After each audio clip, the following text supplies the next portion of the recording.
Sheila here with Sirius Talis Moon, and this is Still Mars Hour. And I'm getting a very interesting trajectory. And I associate that with Saturn applying to sextile Uranus and Pluto, and conjoin Neptune, of course. And there is certain karma, a global scale,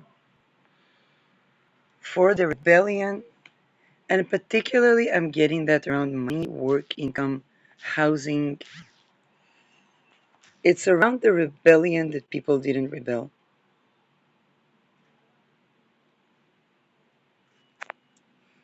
People that have allowed trafficking to take place in their workplaces.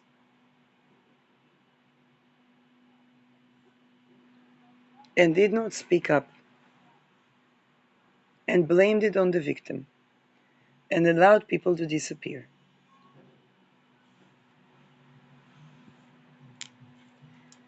They are now dealing with the fact that even though they worked, so to speak, hard, they don't, how should I say that? They don't have the money. And Saturn reminds us that this is the karma of the rebellion that they didn't rebel.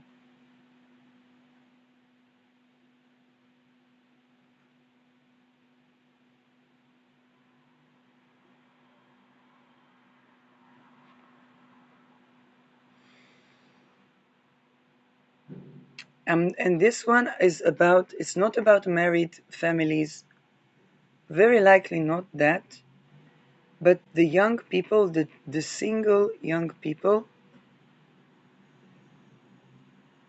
or the couples that do not have children yet. For families is the rebellion that they didn't rebel as children.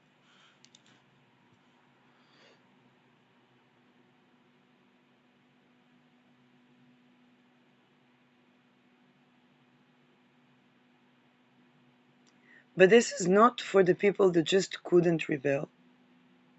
It's for the people that carry the belief, and this is where Jupiter comes into the mix, Jupiter Procyon. And I can bring my Procyon materia. Those people that carry the belief that some people are lazy and don't want to work, or that certain things happen to certain people,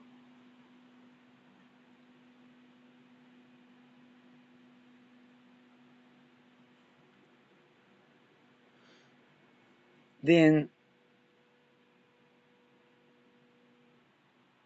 or that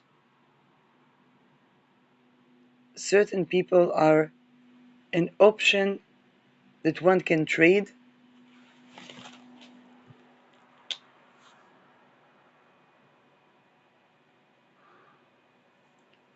there is karma coming for these people. And with Saturn sextile Pluto, it's actually an agreement between Saturn and Sedna and Pluto and Uranus.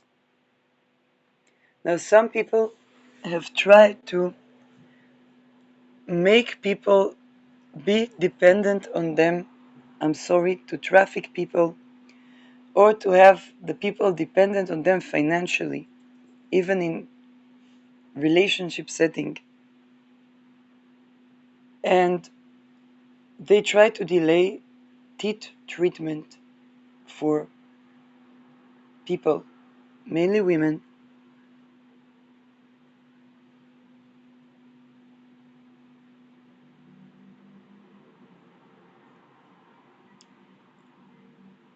job opportunities, and the rebellion that they didn't rebel is now striking them.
And here is the thing.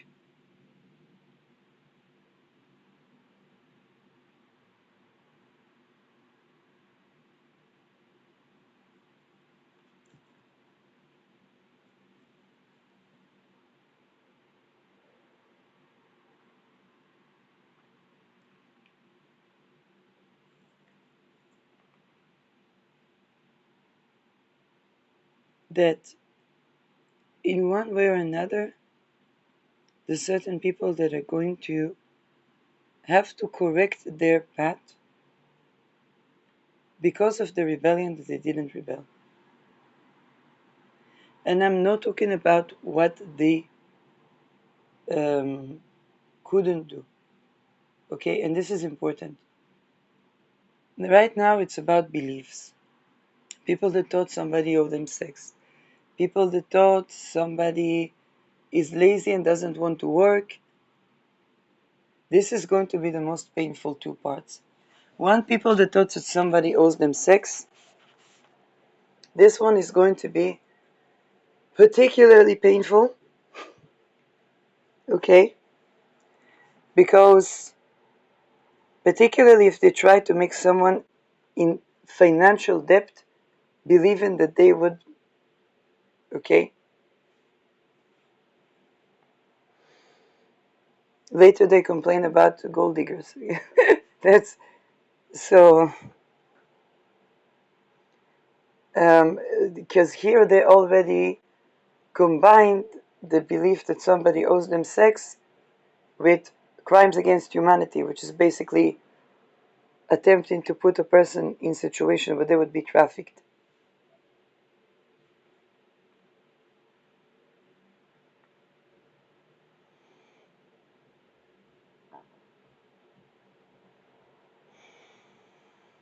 Those people will find out that their so-called economic power that they had supposedly to purchase is gone. And this is going to be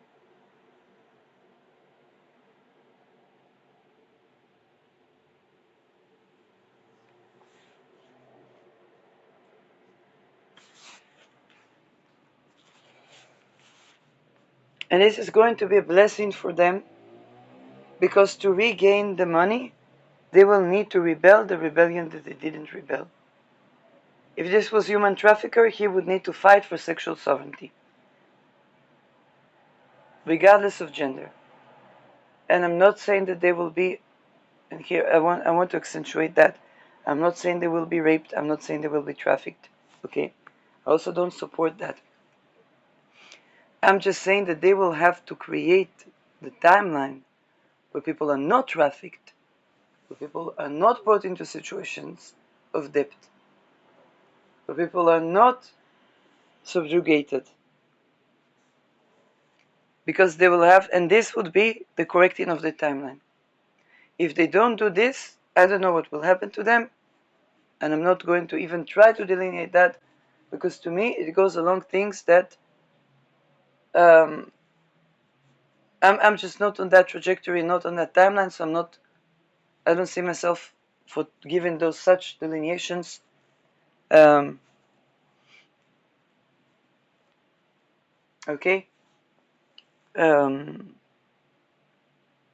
But I like to give the point of interferences, not the gloom and doom. And this is that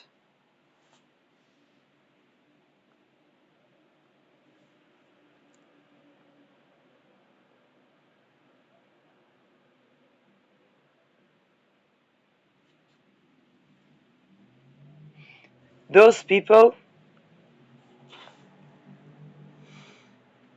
they are going to have to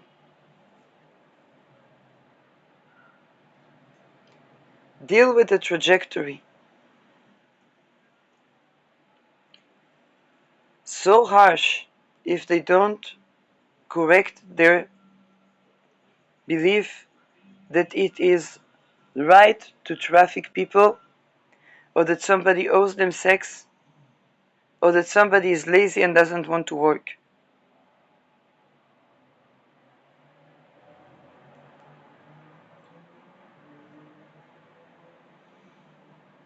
Okay, I don't want to get into those things are so dark that I don't want to get into delineations even.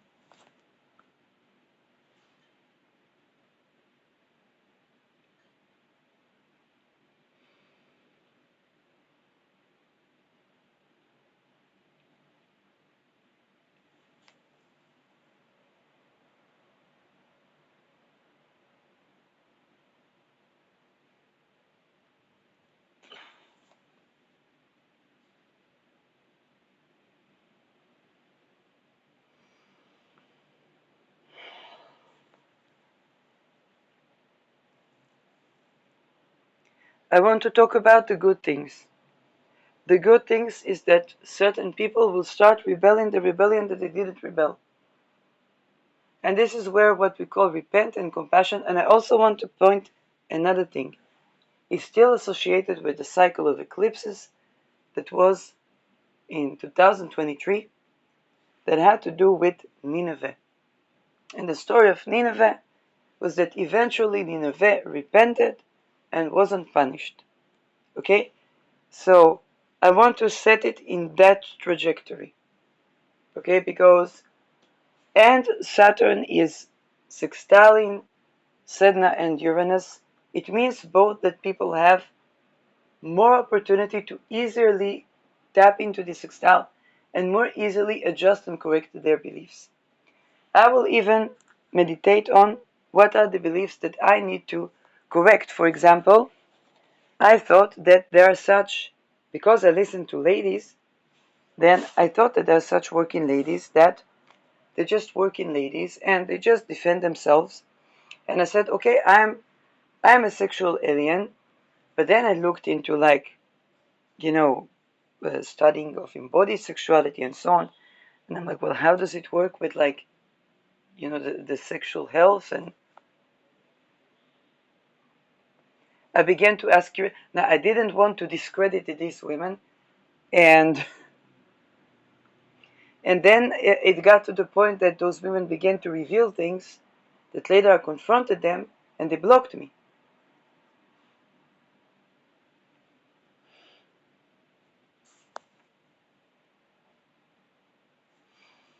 And now anybody that would tend to that discourse at that time, there was the incrimination of the client law, and people were like for, against, is it going to be giving too much power to the police, and the police are also the traffickers. So so a lot of them thought that I was a working lady, or like they weren't really sure what's going on. And for me, I was like putting the veil of ignorance, like it doesn't matter who I am, they should still honor me, respect me, and so on and so forth. The fact that I was never a working lady, I think right now is safe to say that um,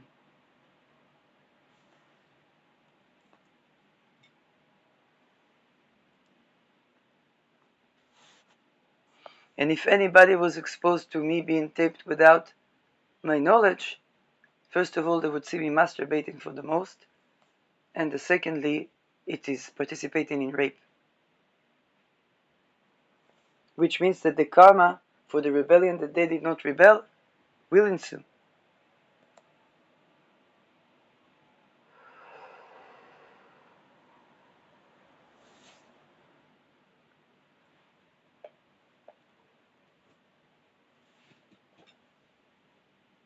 And now, only now I understand it, because ever since 2017, for me, if people would think I'm a sex worker or not, I was like, it fly, anyway, they should be honoring me. Anyway, they should be respecting me. Anyway, okay. Now, when it got to that point of view where I have to say, okay, because there can be possibility that they try to tape me, whether by satellite or I don't know, against my wish, then I have to say that I've never been a working lady, and I'm not a working lady, and I never, now I have to reveal that. Now I have to say I was never a sex worker. So if anybody was exposed to something that they thought even was, I don't know, a porn that people recording themselves, it's not. I never did such a thing. And if anybody was exposed to such a thing, it is basically trafficking. It is basically rape, and them watching this is rape.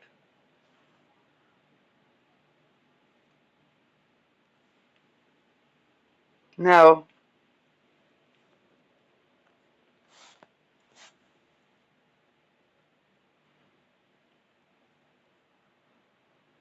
now look at the trajectory here, because when it was a hypothetical question where people were assuming things on me, as long as for me I was living my life, I didn't care what they think about me.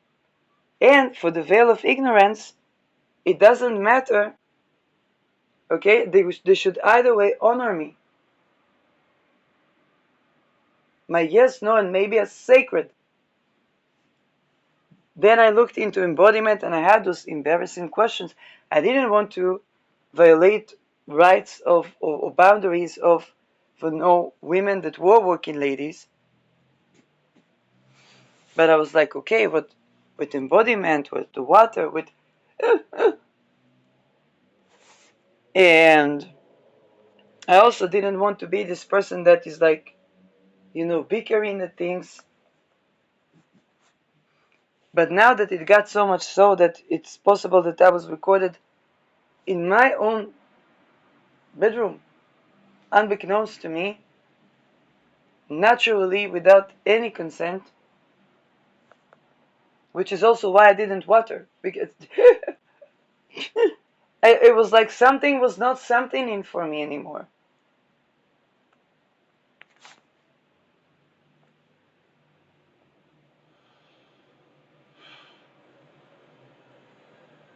So it came to the trajectory where I'm almost forced to say I'm not sex worker, because now it is an issue that if people ran into stuff, they should know that this is trafficking, and this is against my wish, and this is rape.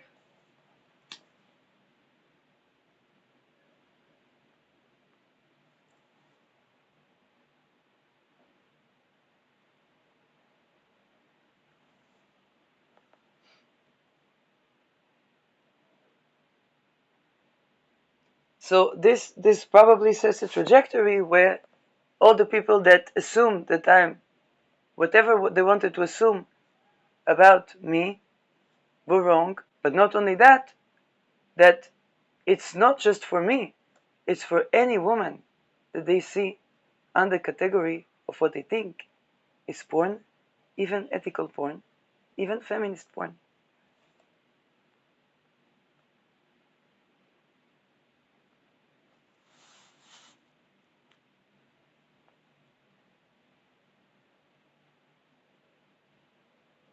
And now they have to go with this as hypothesis that is the axiom. And to disprove this axiom, they would need to abolish all type of rape, human trafficking, child trafficking, in spirit and in matter.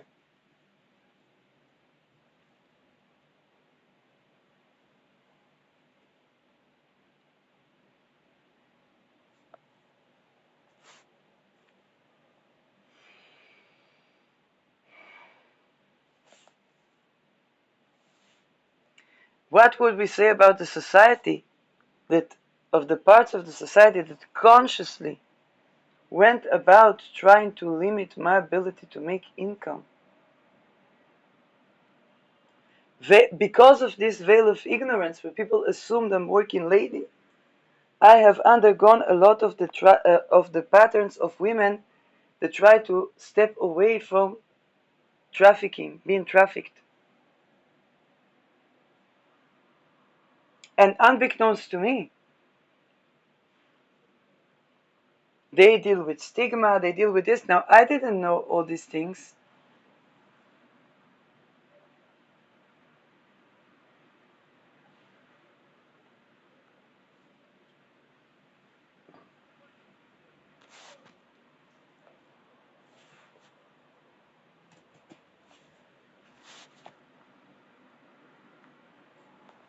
Psychologists trying to traffic patients.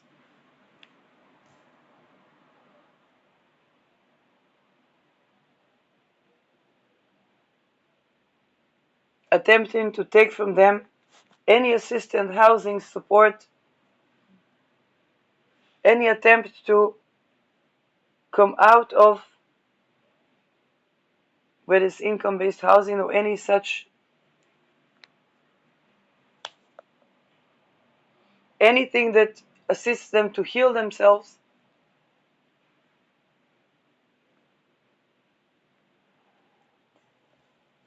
And even their right to vote.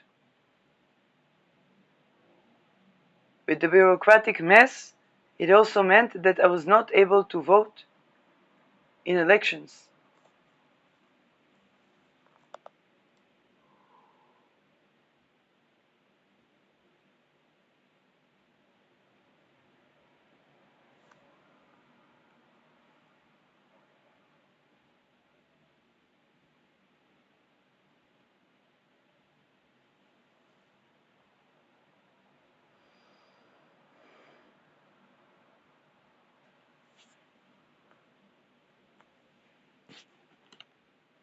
Now, the fact that I'm not and never have been sex worker is also not the point, because there is no such a thing as sex worker.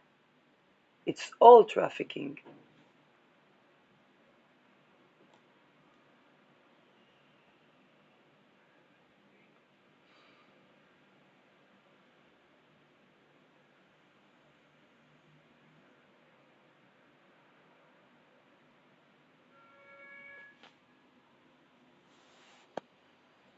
There's no such a thing as madam as well. It is all crimes against humanity.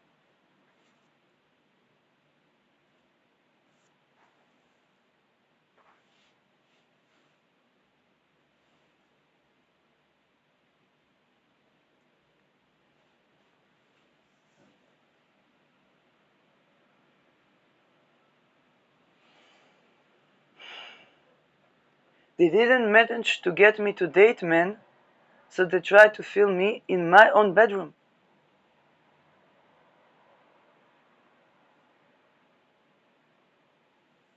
What would you say about such society? What is the fate of such society that consciously does that to a person or to a woman or to a man?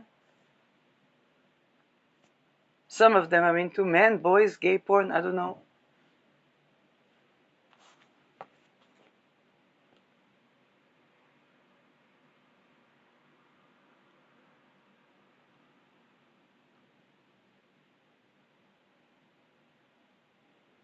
Society that consciously participates in trafficking people.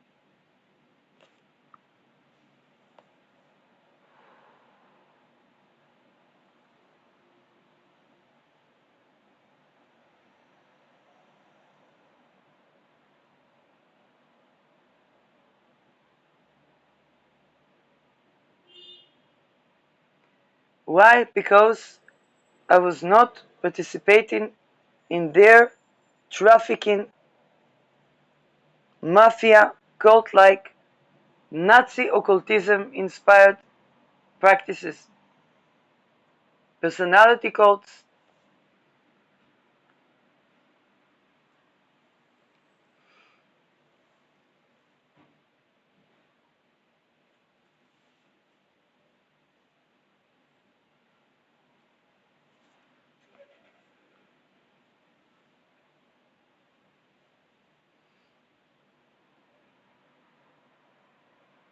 What do you think is the karma of such society?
Now, for a lot of people, the rebellion that they didn't rebel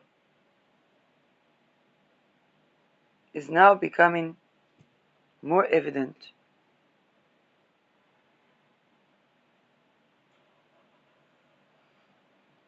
And they have a time to repent. Not only that, it would be even easier for them if they decide to repent. But they should not underestimate the agreement of Saturn and Pluto, and the agreement of Saturn and Uranus, and particularly the agreement of Saturn and Sedna. Because the agreement of Saturn and Sedna is such that Sedna discusses the topics of hunger for the village and the community that a woman was trafficked in.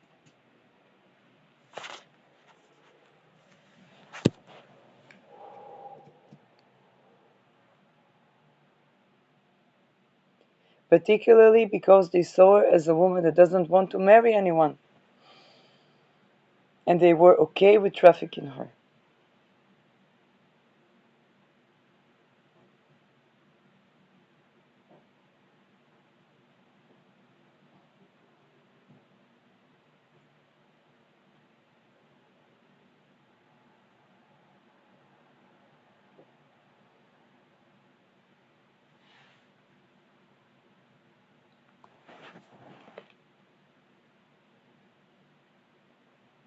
The agreement of Saturn and Sedna is the troubling one.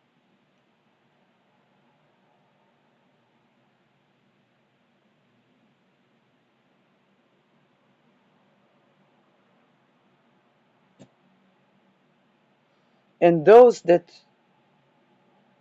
try to traffic the women that were not fitting to a job that was built on trafficking settings. Yes. For them, that agreement can be particularly painful because if Sedna dies, the aftermath of the story of Sedna was the father regretted all his life for what he did. Okay. And this is a life sentence of a very particular sort. And it is a life sentence. It's a father that lost his daughter, and she will never be back. Av shakul in Hebrew we say that. Okay, as a parent that loses their child,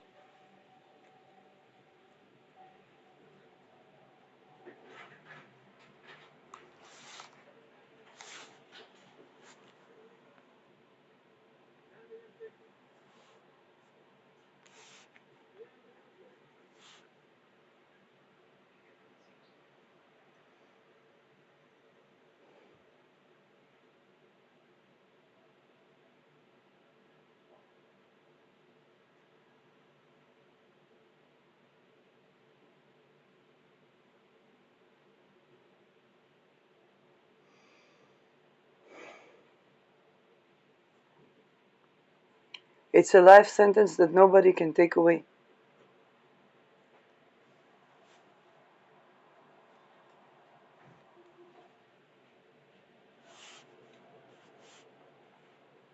And unlike the children that die at war, this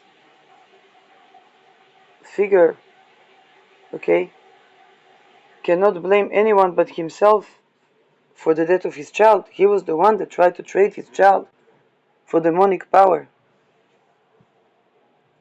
to sell his child's soul.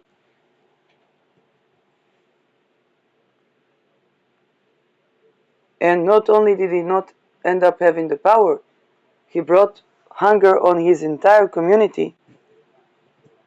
And all had to appease Sedna.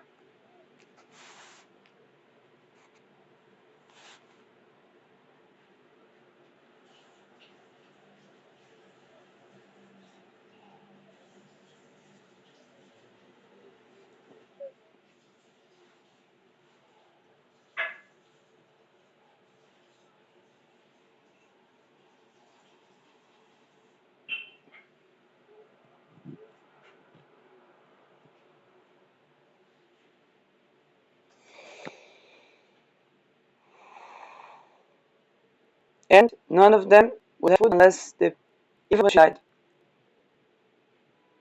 It means that they had to abolish trafficking or they would be colonized, genocided.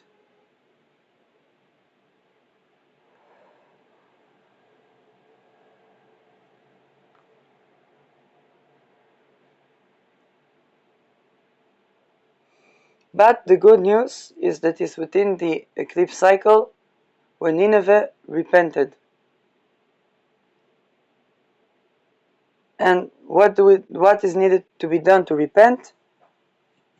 Abolish all type of human trafficking structures.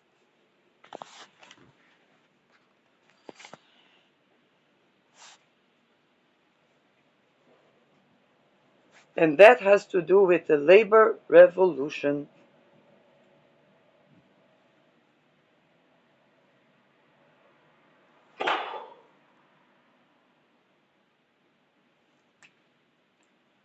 That's the only thing that would save Nineveh from utter, total, and complete destruction, a la Sodom and Gomorrah style.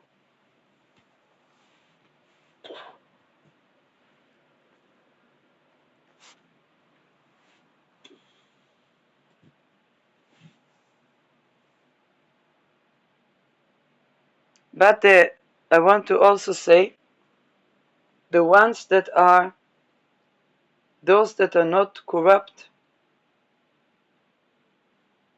or to quote my colleague telepathically saying, we found a saint in sodomy. That saint can save entire city.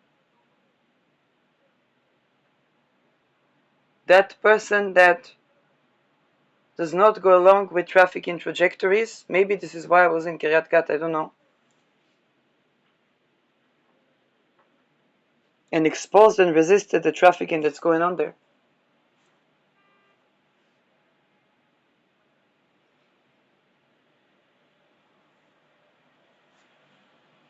So, entire city cannot be destroyed. If we go to Sodom and Gomorrah story, the entire city could not be destroyed if they found even one saint in that village.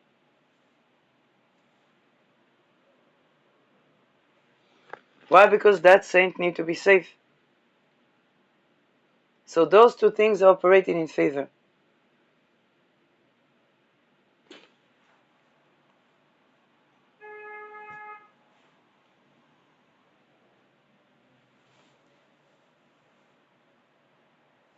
There's no such thing as people not wanting to work. There are people that consciously or unconsciously identify that something along this line of work is not yielding.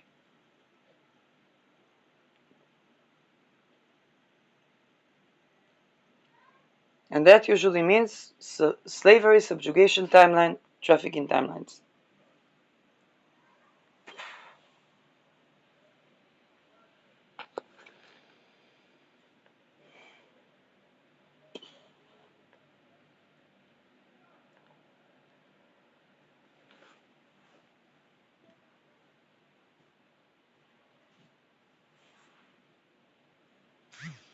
The people that are exposing what's happening in Portland, they're saving the city. It cannot be completely destroyed because the people living in Portland, Oregon, that do not comply. And they are like the saints that saved the city.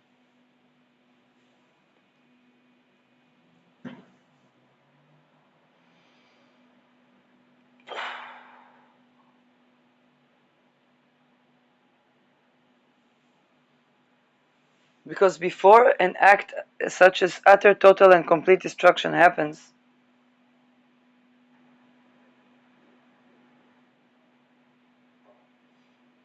there is a lot of time. Both because it needs preparation, needs justification, needs the image of justification. Even if you think about Gaza, it took 2 years.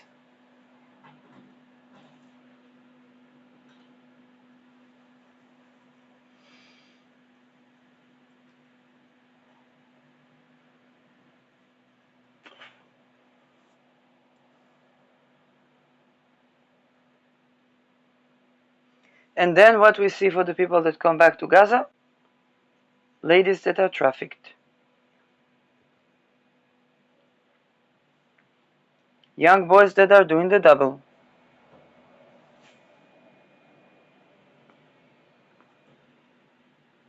Credit solutions that are giving social credit score. Cashless society.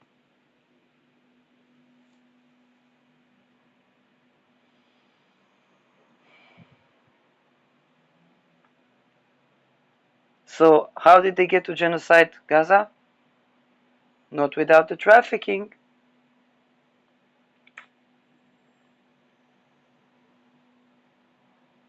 Did they manage to ruin entire Gaza? No. But the problem popped up with the survivors, trafficked ladies.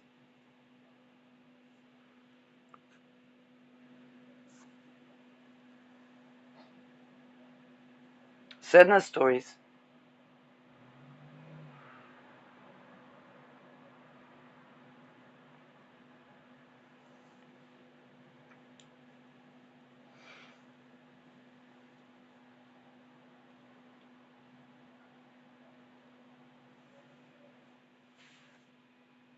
Just before 7th of October, around 7th of October, the lady that was raped in Shomrat, which was ritual rape to prepare the young boys to be real estate and business people through secret society is not secret already.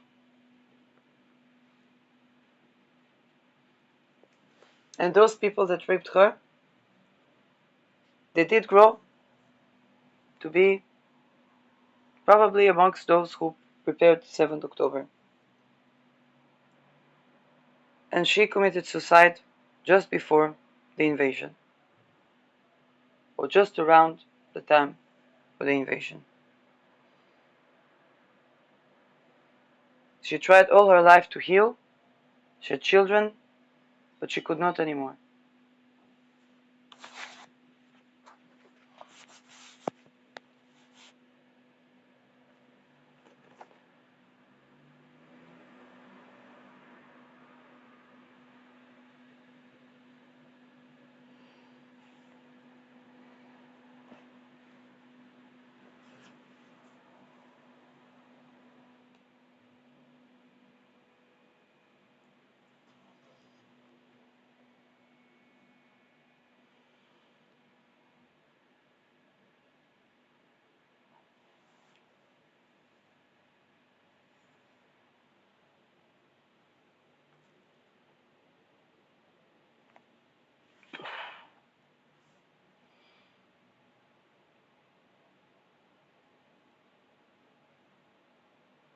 My mother, before, and me too, she used to say things like the opinion of the men that were of her generation, let's just say.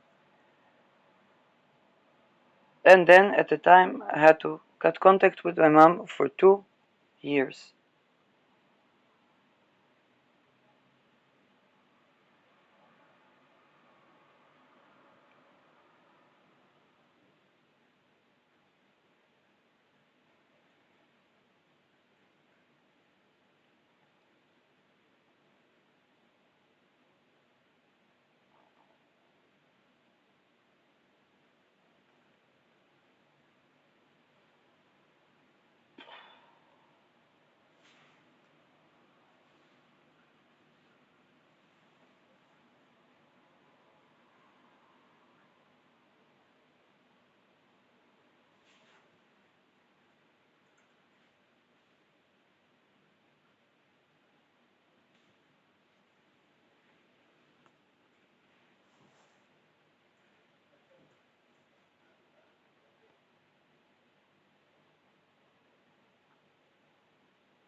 Now, for my mother, it wasn't the rebellion that she didn't rebel.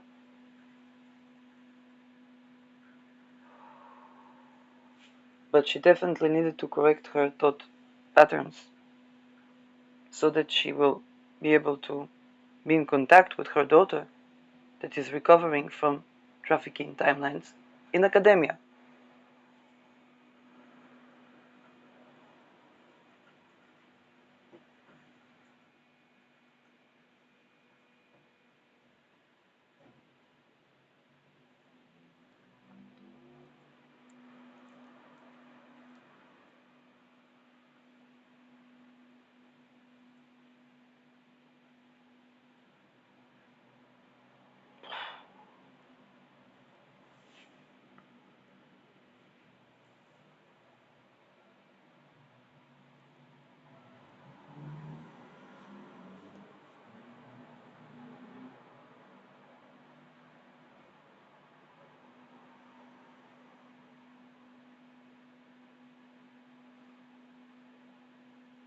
Now, my luck was that I was telling these organizations that so-called support working ladies, I was telling them, the umbrella organizations, I was telling them, listen, I cannot say there is sex-positive sex work if we did not abolish all rape from the world.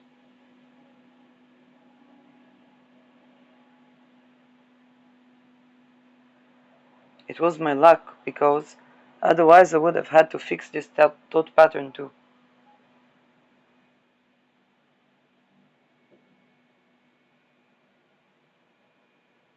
Just during COVID, me being exposed to, for what those timelines or those traffickers or what those things are, and then me listen to testimonies of women that survived trafficking, and what happened to me in my own apartment, not owned apartment I rented as a tenant. Then just to correct that, to say, okay, all of these things are trafficking, just this line of refinement, I nearly lost my life.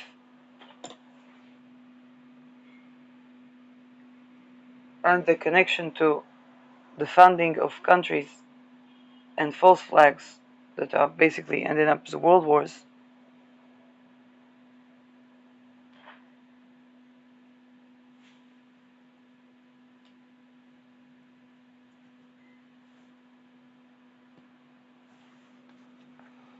Now those informations, Lars Royman, Trudy Verstegen, Anneke Lucas, Alandra, all the people that do speak up,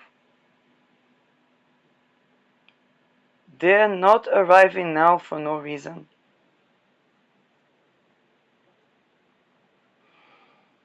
Because those are the last chances that humanity has to rebel the rebellion that they didn't rebel.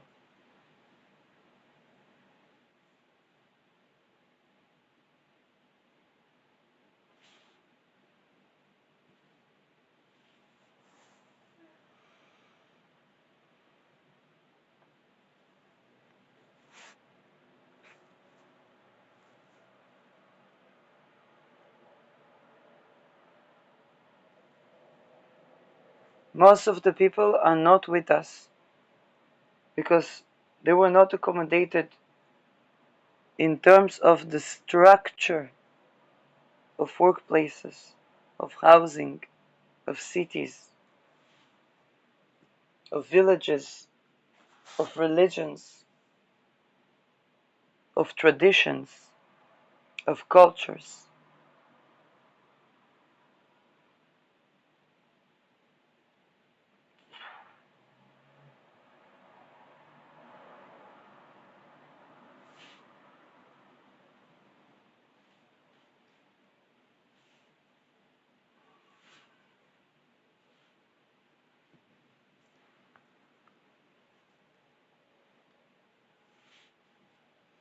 Now, those that went through abuse and subjugation,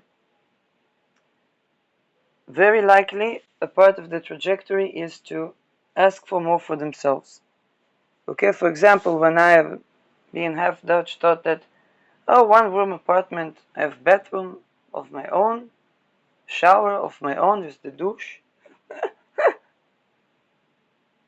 Kan douchen, kan shitten.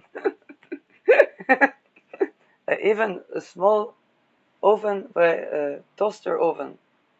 Today I saw there's this lovely Norwegian guy that he's doing shorts of Norwegian, what is the expectation, what it is. And he opened the oven and he said he's 34 years old, soon to be Saturn maturation. Maybe this will be Saturn maturation. He opens the door of the oven and everything is so hot. And he says he never learns from this mistake. It took me a little while to understand what he was speaking about because I had toaster oven.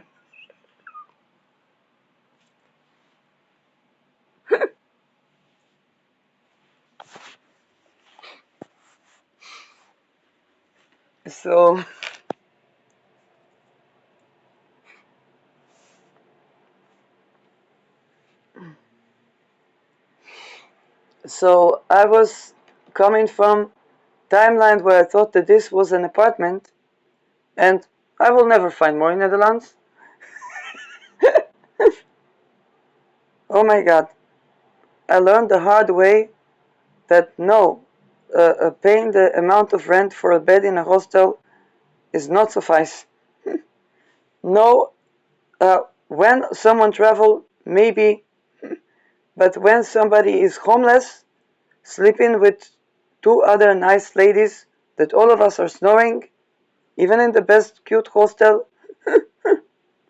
of the I know,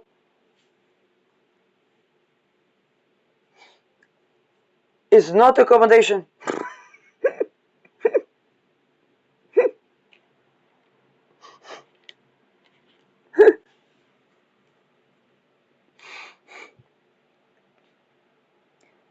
And even housing in the best of location.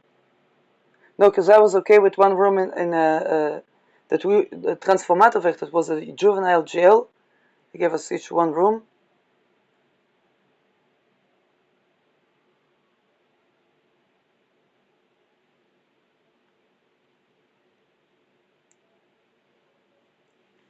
And then eventually they did a ritual that I couldn't even clean the place before I left. And the ritual was kind of a mess or something like that.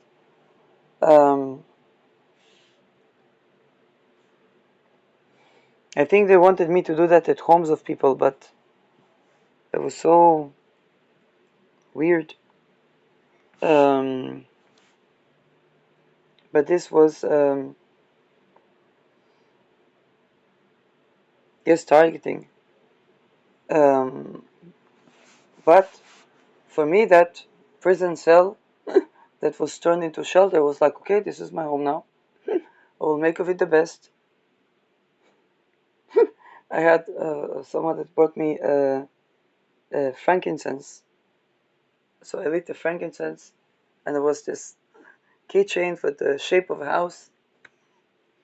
Later, when I found eventually house, it was in Israel, that would be the trafficking apartment there, then I did not lock the door. So there was no use of the key.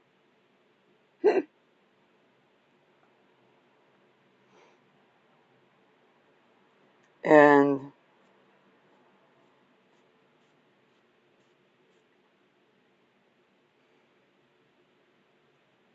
I think that some of when those that did the rituals, I think that their plan was that I will be one of the people that make mess in housing, so to take over the real estate, but I wasn't going on that trajectory.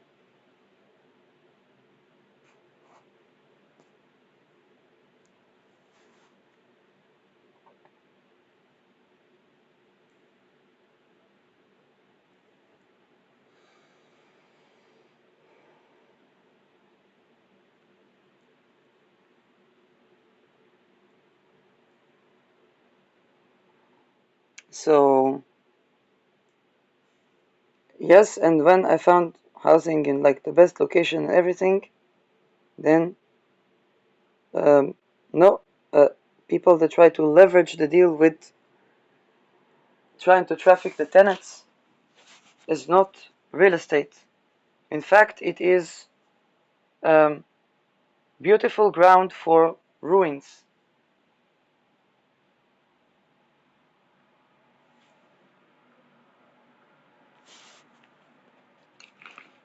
No, the house was 40 years old.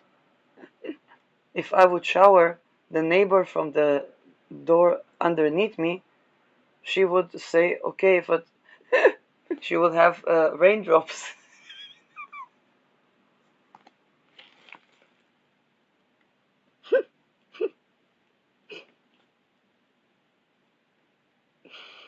No, really, I love the house.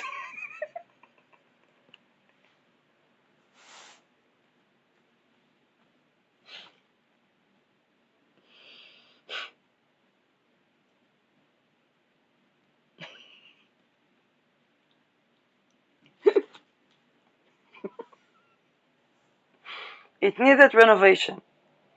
Okay.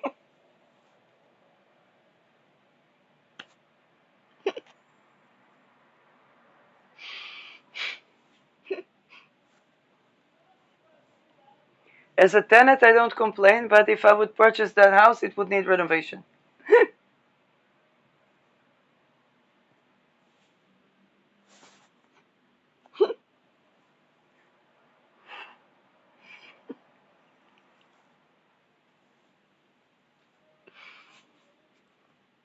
And I get, I would not be surprised if the neighbor downstairs, she didn't want the raindrops, so she was doing probably ritual to move, to move that.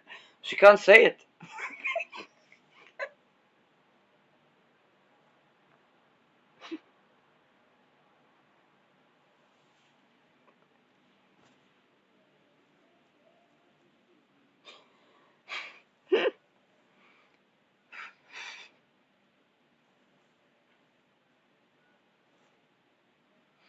This was one family house that was then dissected into four.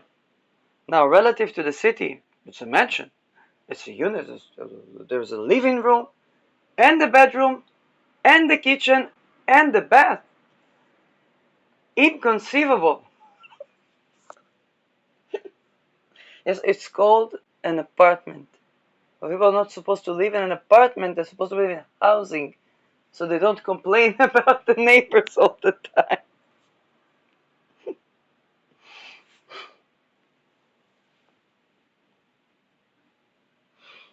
Now, to some degree, you say people will always complain about the neighbors. And for me, I had no problem. The neighbors, some of those who saw my Spirit of Matter videos, they would see me recording, and then religious people singing on the Saturday. I had no problem, because if they sing, I can sing too. Then my neighbor had another child. She had a problem with that. Now the neighbor from downstairs, she was singing Hare Krishna, Hare Krishna, Hare Krishna for hours. I had no problem with that.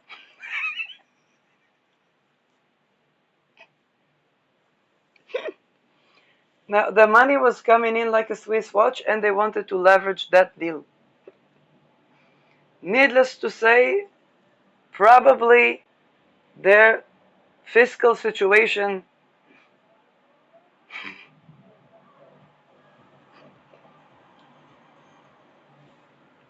Now the only way for them is to rebel the rebellion that didn't rebel, to abolish human trafficking.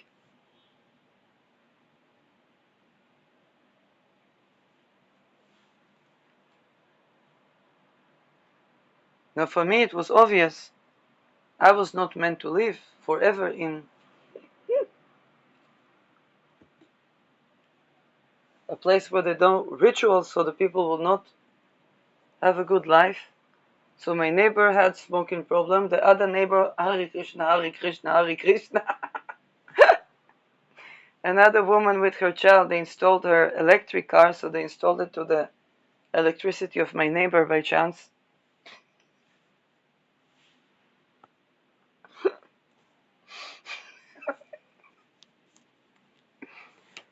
I don't know what type of trafficking business they had there before. I mean,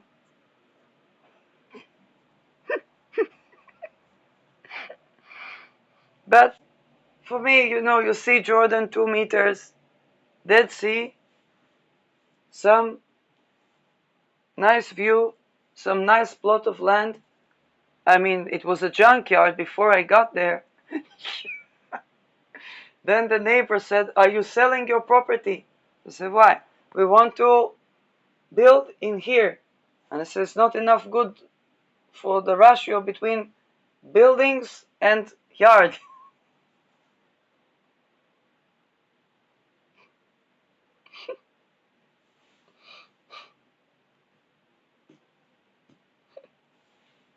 This conversation mattered more whether I'm the owner of the estate or not.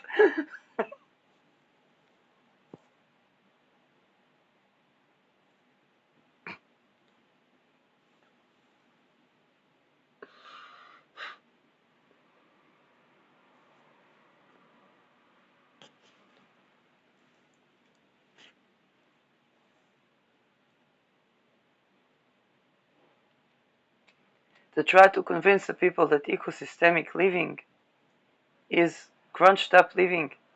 It's not.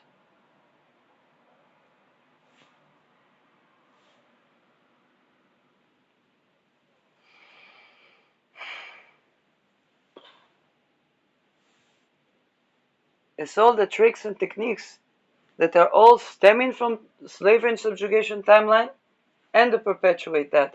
So the rebellion that people didn't rebel, now they have to correct their thinking and correct their structures.